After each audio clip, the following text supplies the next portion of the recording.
It's interesting to note that while I like Uncharted, I can't help but get this feeling of deja vu. Like, I did this back in the 90s. Uncharted Drake's Fortune is Naughty Dog's first entry on the PlayStation 3, and like most Naughty Dog games, there's 3 in the series and 1 series for each version of the PlayStation. There were 3 Crash games on the PS1, 3 Jack games on the PS2, and 3 Uncharted games on the PS3. So I was very surprised that Naughty Dog didn't wait for the PS4 to release The Last of Us. In fact, The Last of Us uses the same game engine that the Uncharted series uses, just a tweaked version of it. And you'll be hearing this again whenever and if ever I get a copy of The Last of Us to review. Uncharted is vastly different from anything that Naughty Dog has done. Instead of it being based in a fictional cartoon world with cartoon animals or elf-like people, it's based on the real world with humans, and it's an action game instead of a platform game. When I first read about it and saw it in screenshots, I was a little wary of it. When they first showed the game off, it was referred to by the press as Dude Raider, as the game was very much like Tomb Raider. Naughty Dog was taking a huge risk by sailing into uncharted territory by doing something vastly different than what they usually do.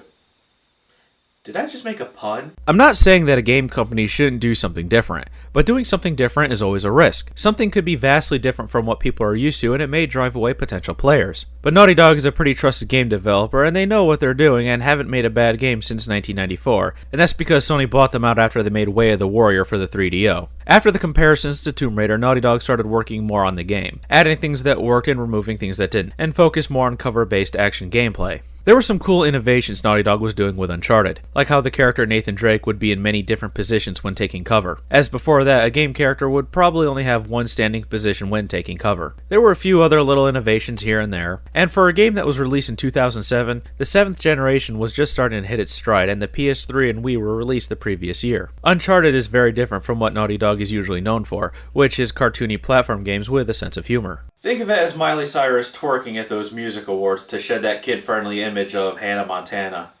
And I've had about a week to come up with a better analogy than that, and I couldn't. Naughty Dog went with a realistic art style with this game, and the imagery is pretty fantastic, and this game came out in 2007. And now we fast forward to a game like the Tomb Raider 2013 reboot and see how it looks. In 6 years, we've come a pretty long way in terms of graphics and animation in games. The power contained within the 7th generation systems is amazing, delivering worlds that we really couldn't see in previous generations. And if these systems were able to do this in 2007, I can't wait to see what the new systems will be able to do. The music is fantastic, and you could slap the game's soundtrack into an Indiana Jones movie and it would fit perfectly. The voice acting is great, and Sullivan sounds like Leslie Nielsen, the guy from the Naked Gun movies, although he's not. This was the first game that I heard Nolan North voice a character, and this was the game that got him famous. But he did voice other characters and had live-action roles before Nathan Drake. And the character was very well received, as he's a very likable character. He's the everyman type of character, but he's so much more. He's got a childlike enthusiasm for discovery. His reactions to the situations he finds himself in are hilarious, and he's serious when he needs to be. He's just a very well-written character, and probably one of the best-written characters in gaming history. Someone had asked me if I think that the Uncharted series is the spiritual successor to Tomb Raider. No, it's not. It's Naughty Dog's own take on the Tomb Raider type of game. For me to consider something to be a spiritual successor, the predecessor has to be defunct. Like how BioShock is a spiritual successor to System Shock, or how Bayonetta was the spiritual successor to Devil May Cry until the DMC reboot. Or the best example, Mighty No. 9 being the spiritual successor to Mega Man as Capcom has abandoned that franchise.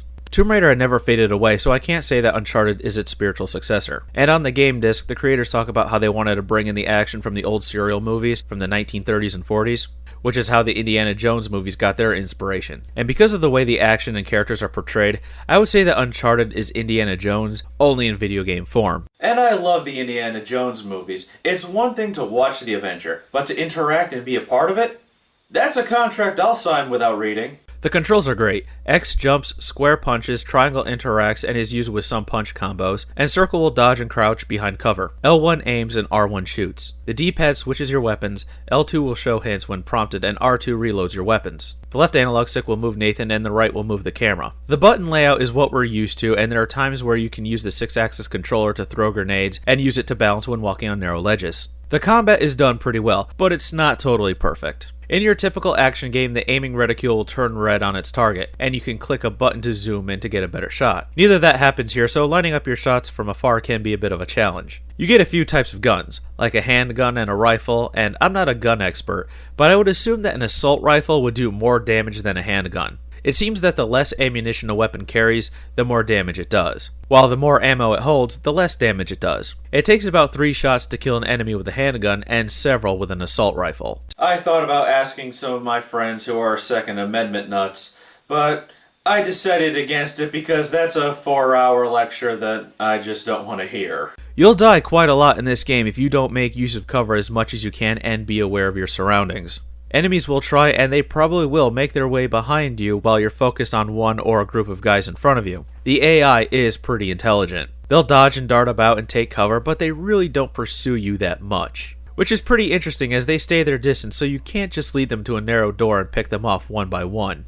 The only complaint I have with the combat is that as you proceed through the game, these fights get longer and longer, to the point where you just want it to be over and done with. Just as soon as you think it's over, 10 more guys show up. And when these sections pop up, it's pretty predictable. You'll go down a couple of narrow hallways, and then it'll open up into a big area with lots of places to take cover and weapons laying about all over the place. So you'll know that you'll be there for some time. And there's been times where I've been such a terrible shot that I've used all the available ammo due to the AI being as intelligent as it knows when to duck at just the right moment. The first time I played this game, the fights took forever. This is the second time of me playing it, and the fights didn't take that long. More than likely because I became a better shot during this playthrough, and I knew what to expect. This is my second time playing the game, and strangely, it's wearing my patience pretty thin.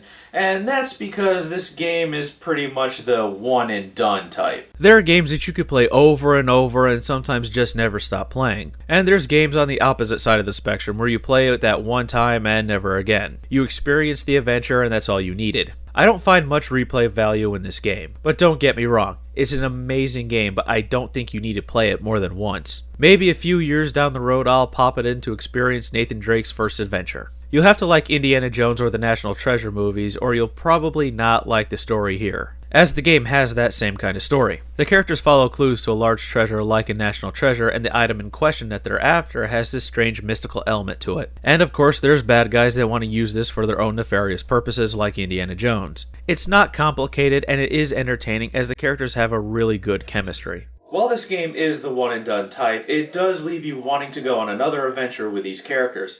And luckily I do have the other 2 games, but I'll get to those at a later date. I can't say the game has aged well, nor can I say it's aged badly. It's just aged. There are noticeable texture glitches where they take a few seconds to pop in, and the game has locked up on me, strangely at the same spot. On my first playthrough where you run away from the mutants, the game locks up, forcing me to restart my PS3 before I could continue. And it did it again on this playthrough, so I don't think it's a coincidence. I've come across a few other glitches, and some even caused my PS3 to crash. I know it's the game because none of my other games have caused these things to happen. And even though I won't be playing it again anytime soon, I enjoyed it even though I thought some of the fights took too long to complete. It's an experience that I highly recommend playing. I still like the game despite the second playthrough didn't really grab me like the first time. Uncharted isn't too difficult and it's a good length. It's about 8 hours, so it's not too short, nor is it overstaying its welcome. Overall, the game is really good. It's an essential game to have in your collection, and if you don't have a PS3, get one. This is a game that you don't want to miss out on. And keep watching after the credits for 2 special announcements.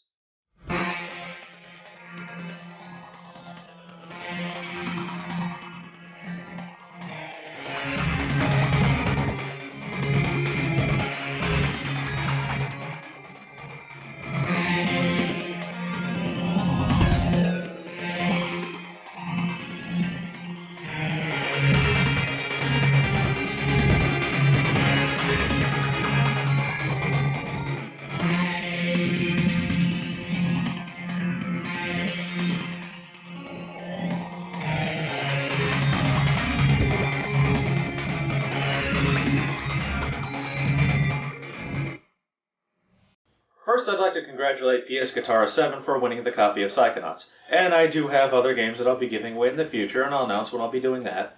And secondly, I would like to thank everyone who's subscribed to my channel and watches my videos, because without you guys, I wouldn't have been able to buy this. So from the bottom of my heart, thank you very much.